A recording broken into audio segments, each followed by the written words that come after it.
uma vez uma pessoa que tinha uma vontade, um desejo de comer um chantilly. Vocês lembram dessa sketch muito antiga do YouTube? Era tipo um stand-up de uma mãe solteira e desesperada, e no auge da drama, quando tudo estava acontecendo errado, ela solta essa frase. Quantas vezes a gente tá ali, não tem vontade, desejo de comer um chantilly? Uma vontade, um desejo de comer um chantilly. Me lembrou muito sobre o que a gente vai estar estudando hoje aqui. Hoje a engrenagem é a do vício. E hoje a gente está aqui com o Vitor. Oi galera, tudo bem? Aqui é o Vitor. E com a Júlia. Olá! Então bora lá estudar, gente.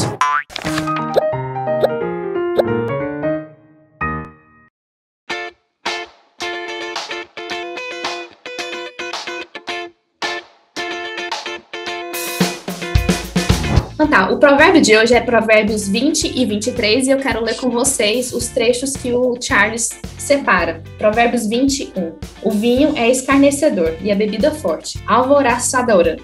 E todo aquele que neles errar nunca será sábio. E o capítulo 23, 29 a 35. Tem uma narrativa bem legal, vou tentar compor certo aqui. Mas é assim. Para quem são esses ais? Para quem esses pesares? Para quem as pelejas? Para quem as queixas? Para quem as feridas sem causa? E para quem os olhos vermelhos?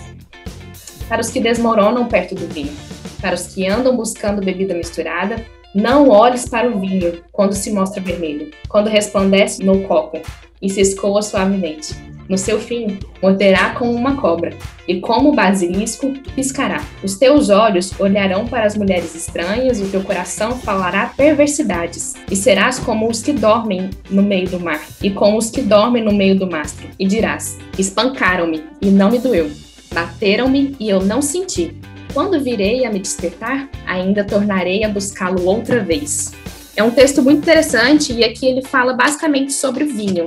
Só que a gente pode adaptar essa conversa toda para outras duas coisas que o Charles Swindoll foca, que é drogas em gerais e, que eu acho que é o que mais pega na galera aí, são os comportamentos compulsivos. O legal é que o Charles ele fala não só da sedução desse comportamento ou desse vício em geral, ele fala como é que ele originou, quais são as alterações que eles trazem na nossa mente e corpo, e, finalmente, como a gente pode escapar dessa. Para poder começar, eu queria já perguntar para o Vitor. O Vitor, ele é médico, e eu queria falar como é que é essa biologia da coisa toda. Tanto no vícios quanto drogas, né, e álcool, mas também sobre comportamentos compulsórios. Um vício traz um alívio danado. Quando você alimenta esse vício, é maravilhoso. Uma satisfação incrível. Mas, biologicamente falando, como é que o vício acontece? Bom, então, essa é uma questão interessante, porque do ponto de vista biológico, o vício ele tem relação com uma parte do cérebro que está relacionada às emoções, né? Existe uma região cerebral específica que ela é como se fosse a porta de entrada para o restante do cérebro, e é uma região que ela, obrigatoriamente, qualquer estímulo do meio externo, né, que venha de fora do nosso corpo, tem que passar por lá para ser comunicado, interpretado na região do córtex, que é a região do nosso cérebro que interpreta de forma mais fina, de forma mais apurada as coisas que a gente vê, relaciona, conversa com o meio externo, né, com a realidade, com as outras pessoas, com a natureza, enfim. E essa área tem o nome de mesolímbica, né, que eu não vou entrar em detalhes, porque é uma coisa muito técnica, mas essa área chamada de mesolímbica, a função inicial dela é justamente fazer uma associação entre informações importantes, entre emoções importantes, que o cérebro interpreta como boas ou ruins para trazer aprendizado. Por quê? Porque essa região ela reverbera essa informação até que essa informação se torne algo fixo na nossa cabeça, ou seja, se torne uma memória. Dependendo do grau de importância que essa memória tem pra gente, o nosso córtex vai sofrendo modificações bioquímicas mesmo, até se tornar algo estruturalmente diferente, para que a gente não esqueça mais essa informação. E aí, como eu tô dizendo, existem duas formas da gente aprender e memorizar coisas, né? Basicamente, ou pela emoções ou coisas boas, sensações boas, agradáveis, ou por sensações e momentos muito ruins por causa disso. Porque esse sistema mesolímbico faz essa estimulação pequena ou grande, dependendo da importância do estímulo. E isso tem, enfim, esse é o início de uma explicação biológica para o vício, né? Aí, se a gente for avançar nessa nossa conversa, eu posso explicar um pouco mais qual que é a diferença de algo que não vicia, algo que vicia. Não, eu só tô tentando ligar com o vício, porque por enquanto tá meio bagunçado aqui na minha cabeça. Você já concluiu e eu não concluí ainda. Mas eu tenho esses estímulos que trazem, que fazem, né, e constituem a minha memória. O vício é como se fosse uma memória positiva minha. Eu tive uma experiência boa e aí eu fico relembrando dessa experiência boa o tempo todo e esse é o meu vício. Exato. Aí qual que é a questão? Não necessariamente é uma experiência no sentido só de experiência. Às vezes é uma sensação física boa. Aí agora a diferença, por que tem coisa que vicia, tem coisa que não? Basicamente, isso é uma coisa chamada de mecanismo de resposta, estímulo, benefício, né? Tem outras terminologias para isso, seria recompensa, estímulo, recompensa também. Então, basicamente, o corpo, eu me deparo com uma situação nova que traz uma recompensa boa, o meu sistema límbico reverbera isso, ou seja, enviando para a minha cabeça, para a parte que interpreta as coisas, minha parte racional, até que isso se torne algo muito inesquecível para mim. E isso depende do tanto de estímulo que eu tenho. Se esse estímulo continuar, ela já tem um potencial muito grande de bem-estar. Mas se esse estímulo não para de vir, o corpo começa a se adaptar cada vez mais a esse estímulo. E aí, cada vez mais, ele quer uma dose maior desse estímulo para que ele consiga ter a mesma sensação. Por quê? De um lado, eu tenho a parte neurológica querendo o estímulo para ter aquela sensação, aquela recompensa, o relaxamento, a falta de dor, né, a ausência da dor. Eu tenho o lado neurológico fazendo isso, e por outro lado, eu tenho o lado do corpo. Tudo que é em excesso no corpo, do ponto de vista hemodinâmico que eu falo, do coração, dos órgãos, eles sabem que não faz muito bem ficar estimulando demais. Então o corpo ele se adapta àquele estímulo, ou seja, ele vai acostumando com o estímulo para ele não sofrer tanto com aquele estímulo excessivo. Só que o cérebro fica pedindo estímulo. Vem estímulo, então vai aumentando a dose para ele continuar sentindo a mesma coisa, ao mesmo tempo que o corpo vai se adaptando. Até que isso gere uma alteração na estrutura cerebral em que a pessoa não consegue mais ficar estável, ou conversar, ou ficar sem sentir uma mínima dor sem usar a droga. Isso é o que a gente chega no ponto da dependência química, né? Todas essas coisas que a gente tem, a gente produz também, né? Só que em níveis normais, em níveis que o cérebro não vicia.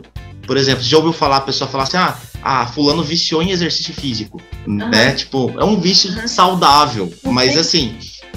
porque tem gente que não vicia. Mas por que Mas assim, tem gente que é exercício físico e tem gente que é chocolate, né? E tem gente que é os dois. Mas por quê?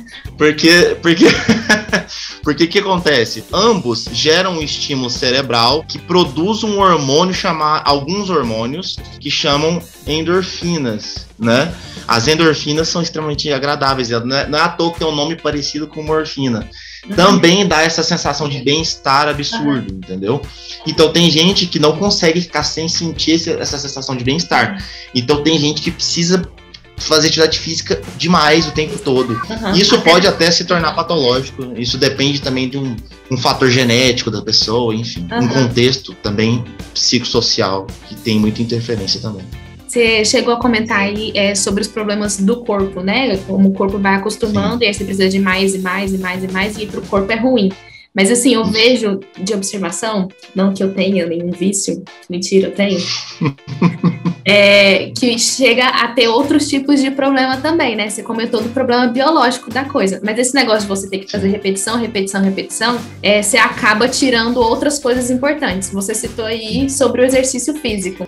A Isadora, uma amiga minha, ela estuda psicologia, né? E ela foca nessa área esportiva. Ela disse que, assim, quem chega nesse tipo de problema não dorme. Acorda e vai fazer exercício físico. Então, você acaba negligenciando outras coisas importantes para poder substituir para esse seu vício, né? Então, é o corpo que sai prejudicado porque ele se acostuma com pequenas doses, aí você vai tendo que aumentar, e também a sua forma de viver vai sendo prejudicada porque você não deixa espaço para as outras partes que compõem a vida, tipo dormir. Perfeito. Perfeito o que você disse. Nossa, você fez me entender biologia. Eu lembro de uma vez Eu lembro de uma vez, tinha um surdo lá da igreja, que ele veio conversar comigo, ele tava perto de batizar. Ele veio realmente desse mundo das drogas, ele era viciado, só das contas, e aí deu tudo certo, ele se converteu, aleluia, glórias, foi maravilhoso. E aí, quando ele tava perto de batizar, ele caiu mais uma vez no vício das drogas, ele fumou uma e daquilo lá, uma foi pouco, né, que ele já tava acostumado com isso, e caiu de novo e ele veio conversar comigo. Eu tentei explicar isso pra ele, só que primeiro, a linguagem da biologia não é uma linguagem muito fácil pra mim, né, e depois eu ainda tinha que adaptar pra Libras. Foi muito difícil. Né? Foi muito difícil, mas você conseguiu explicar muito bem aí. Um dia eu vou tentar traduzir isso pra ele. Bom. Eu acho que o problema do vício é que meio que, como tá ligado a memórias afetivas, né, que você falou, às vezes você tá criando um vício sem perceber que você tá criando um vício, né? Então, exato. Por exemplo, quem tem compulsão, né, algum tipo de ansiedade, meio que o seu cérebro vai te lembrar de certos momentos, certas memórias que pra ele é a solução, né, pra aquele problema imediato e vai usar. E aí começa um vício. No final do texto que a gente leu, do capítulo 23, ele fala sobre esse sentimento compulsivo da pessoa. E eu achei legal porque eu li esse finalzinho, esse versículo, com a Denise, e a gente tava, assim, a gente tá falando numa época de Páscoa, né? Chocolate tá rolando solto aí, e chocolate é um dos nossos vícios. Antes de você falar, eu já tava me identificando aí com o vício do chocolate. Mas olha só o tanto que dá certinho. Não sei se você... Aí você substitui a palavra chocolate pelo seu vício aí. Ele fala, e dirás... Espancaram-me e não me doeu. Ou seja, eu comi um pouco de chocolate e não me fez diferença nenhuma, eu preciso de mais. Bateram-me e eu não senti. Me fez um mal danado, mas tô nem aí. Quando virei a despertar, ou seja, quando é que eu vou ter meu próximo chocolate? Me dá. Ainda tornarei a buscá-lo outra vez. Eu vou no supermercado comprar outro. Tô nem aí. Então aí, a Bíblia já falando sobre as questões biológicas da vida de uma maneira super acessível, né? Exatamente.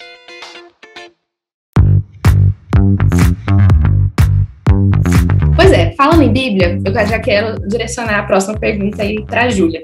Que a gente já entendeu aqui que vício não é uma coisa boa nem para o corpo e nem para nossa vida cotidiana, né? Só que na Bíblia tá cheio de vinho para todo lado. O vinho tá na ceia. É um absurdo isso. Como assim? Vinho tá na ceia. Absurdéssimo. E aí eu queria não é crente, não. Pois é, não é possível. E aí eu queria perguntar para você, Júlia. Júlia, ela é historiadora, e aí qual é essa história e na Bíblia, né, como é que o vinho acontece e também, em geral, como é que o vinho chegou até hoje como uma coisa tão ruim e tão maléfica pro corpo, virando vício? Então, eu acho que primeiro a gente parte de que o vinho na Bíblia, ele é apresentado a partir de uma perspectiva judaica, né, cristã depois do Novo Testamento. Mas numa perspectiva do judaísmo, o vinho ele é sinônimo de alegria. Então, por exemplo, se você vai ver lá depois do dilúvio, quando Noé sai, né, ele e sua família saem da arca, o que ele planta? Uma vinha, porque é sinal de alegria. Então, se você vai ver, por exemplo, num casamento, quando Jesus está lá em Caná da Galileia, era uma tradição dos noivos servirem vinho, porque as tradições judaicas, sejam o sabá, sejam os casamentos, os ritos religiosos, cada um tem sua certa liturgia de quantas taças de vinho, por exemplo, alguém vai tomar, né? Tipo assim, hoje é sabá, a gente vai tomar então 2 tacinhas de vinho. Então é tipo assim, casamento são 3 taças. Então dentro da tradição, a bebida, né, em especial o vinho, ela tem essa característica de alegria, né? Faz parte da tradição desse povo. É claro que quando a gente vai pegar o vinho dentro de outras perspectivas culturais e também ao longo do tempo, essa perspectiva, ela vai mudando, né? Ela muda tanto por uma questão, tipo, econômica de acesso. Quem tinha acesso ao vinho depois que a gente sai ali, no fim da antiguidade, início da Idade Média, eram as pessoas mais ricas, né? Os pobres não tinham acesso ao vinho dessa certa forma, então meio que já cai dentro desse estigma do, por exemplo, isso não é cristão da sua parte tomar vinho, né? Se embriagar, mesmo que de certa forma o clero ainda fazia uso do próprio vinho. Então ele é meio que com o passar do tempo, e para algumas culturas, ele vai criando alguns estigmas, né, de quem pode tomar, por que pode tomar, em quais ocasiões. Por exemplo, hoje, dentro do mundo das bebidas, o vinho é tipo uma iguaria muito, muito chique, né? Então tem vários tipos de vinho, tem degustação de vinho. Então o vinho é algo super assim. E acho que quando a gente vai para a igreja, o vinho meio que tem essa questão do estigma social. Crente não bebe.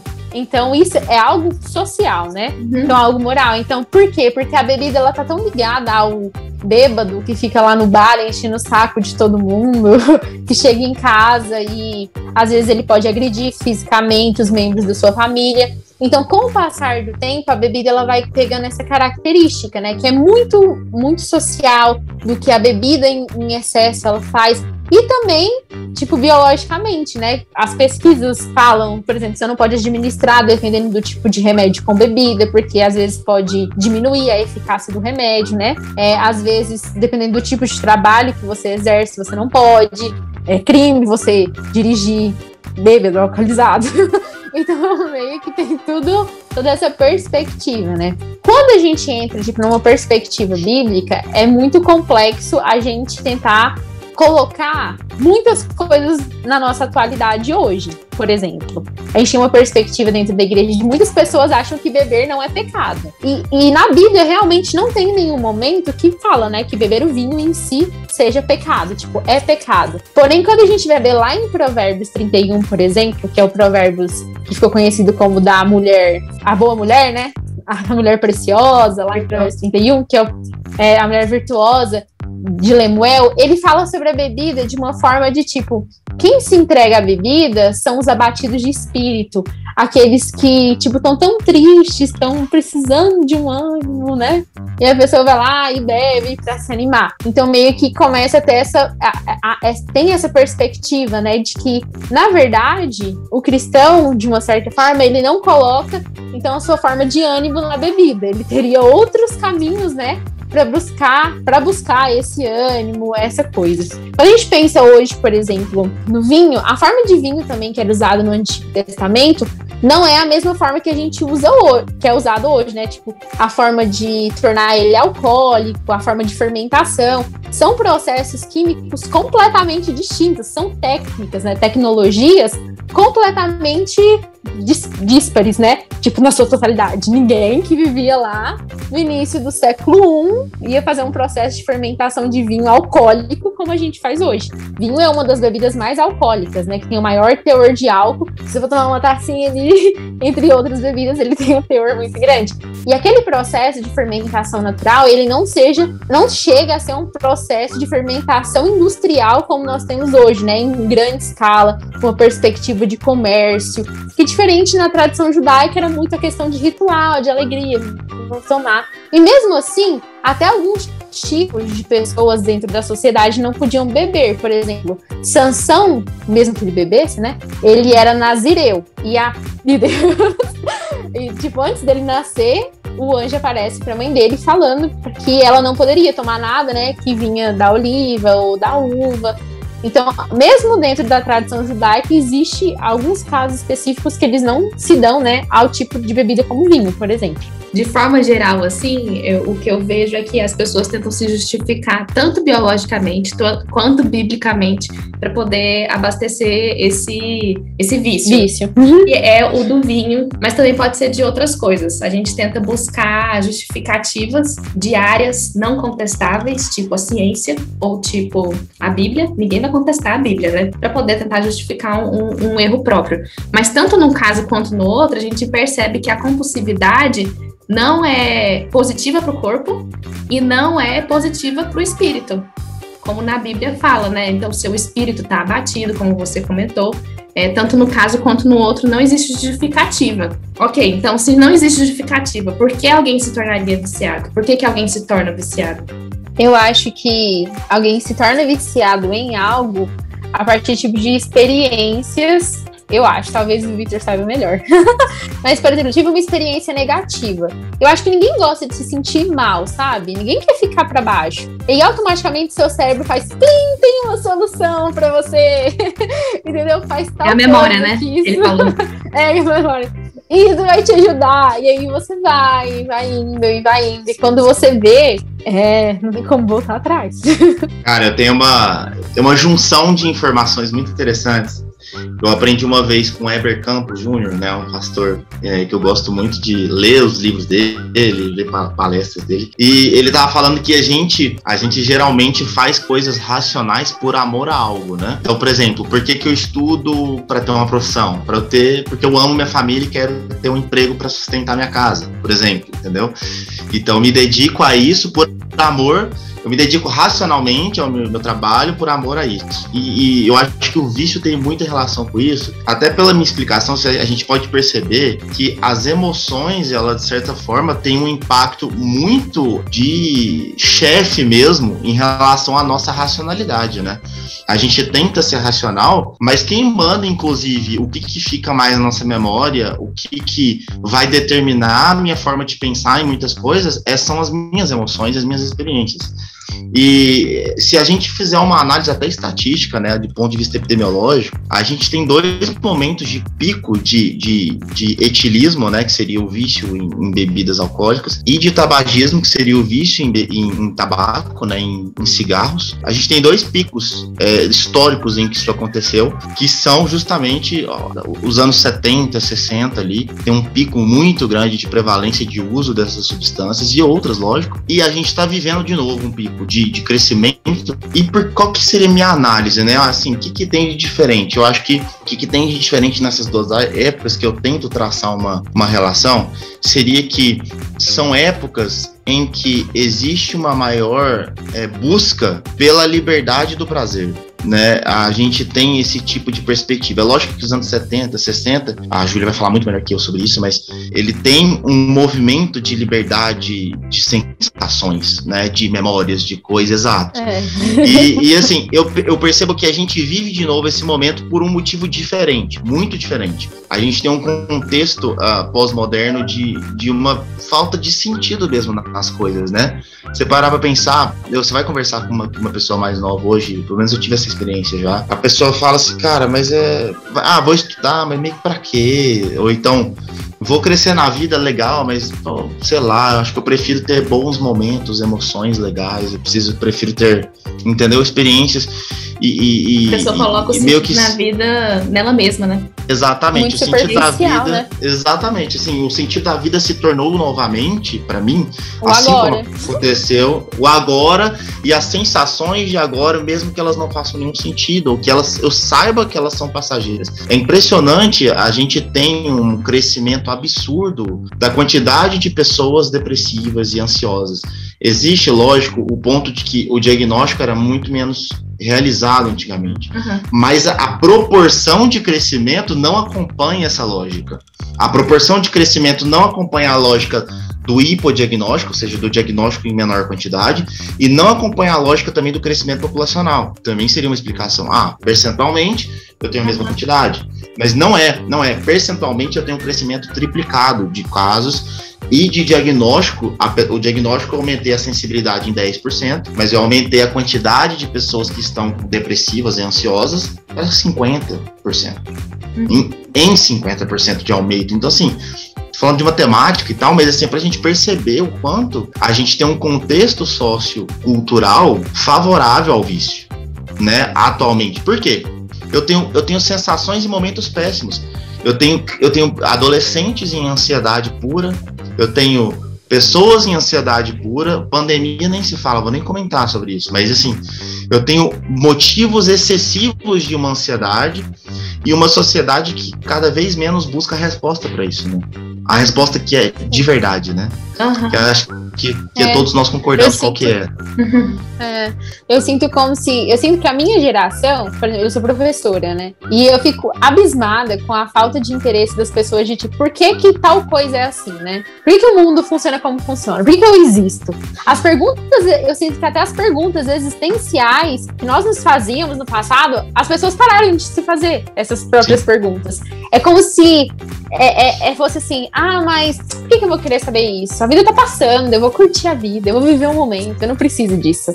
Então, de certa forma, até as questões que a gente tinha, por exemplo, eu acho que a grande maioria de nós, quando éramos adolescentes, nós estávamos estudando, a gente perguntava, tipo, por que a ciência que a gente estuda na escola não casa, tipo, aquilo que eu tô estudando na igreja, né? Tipo, será que é isso mesmo? Quem será, tipo, que é Deus? Por que às vezes eu fico nessa dúvida? E hoje eu percebo que a maioria dos adolescentes, eles se entregam a essas questões, falam assim, tô nem aí, se existir, existiu, se não existir, eu não tô nem aí também.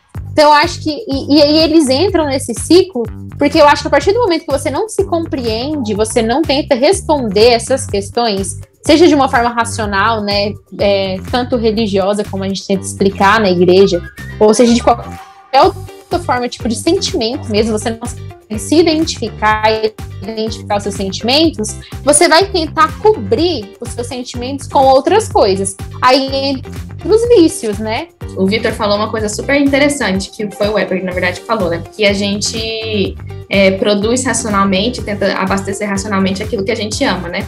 E a Júlia, ela colocou um monte de questões que hoje as pessoas não estão discutindo racionalmente. Se a gente for pegar a fala do Weber, é porque elas não amam essas coisas, né? Então, se elas não amam Deus, para poder descobrir quem é Deus. Elas não amam ter um sentido na vida, elas não amam... E onde é que está o amor delas?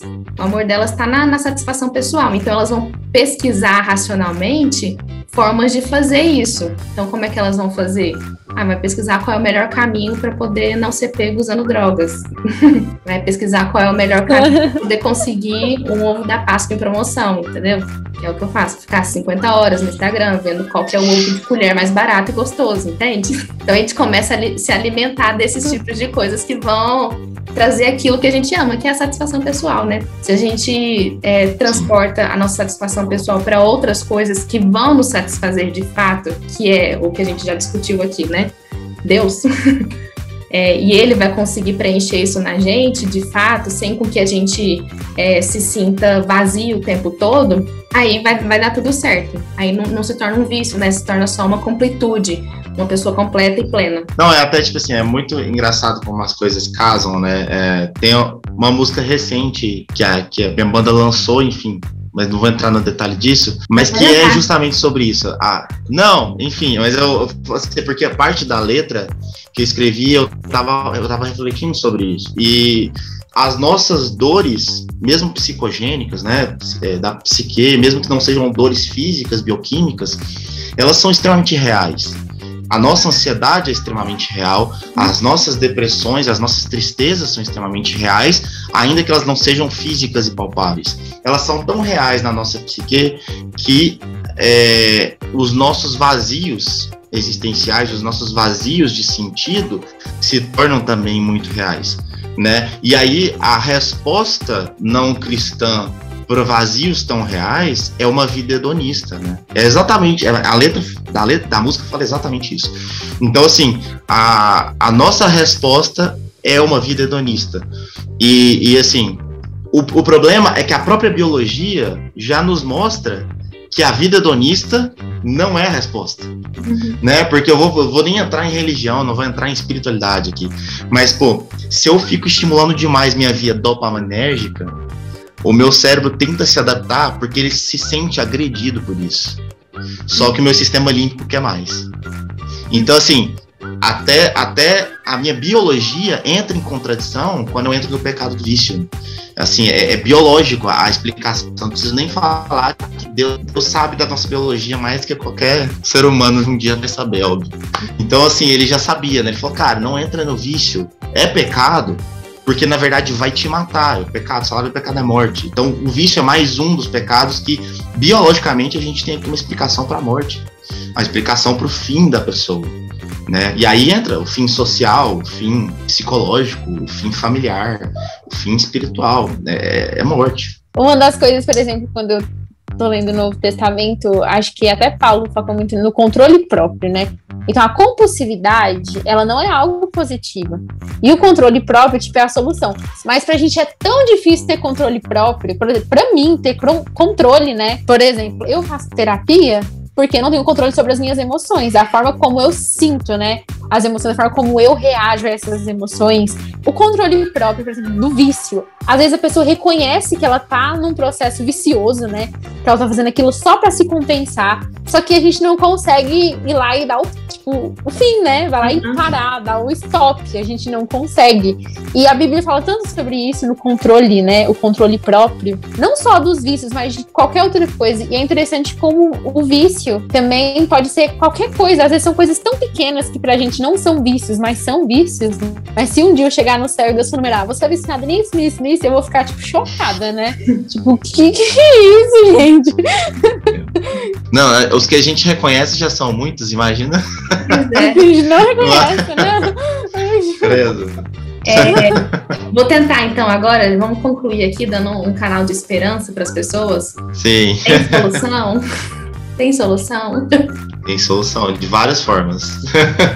Cara, eu entendo que a gente... O primeiro de tudo é que a gente já percebeu, até vou falar mais do ponto biológico, a gente percebeu que o problema, ele é um ciclo, né? Até o Charles Window, eu acho que ele cita isso, seria a espiral descendente do vício, né? É um ciclo vicioso que vai te levando cada vez mais. Ou seja, dentro de nós mesmos, a gente está preso a um ciclo. O nosso cérebro nos coloca nesse ciclo vicioso, né? Eu me protejo para não ter tanto, para não me machucar, mas ao mesmo tempo eu quero mais. E aí eu aumento a quantidade para eu ter aquela sensação, mas eu me protejo de novo para não ter mais e eu preciso aumentar de novo e por aí vai. Então é um ciclo vicioso. E quando a gente tem ciclos viciosos dentro de nós, eu acho que a ajuda ela vai ser externa, né? Eu acho que um dos pontos essenciais da ajuda para vencer o vício é a igreja. Não no sentido piegas da palavra, mas no sentido de que a igreja é a comunidade, né?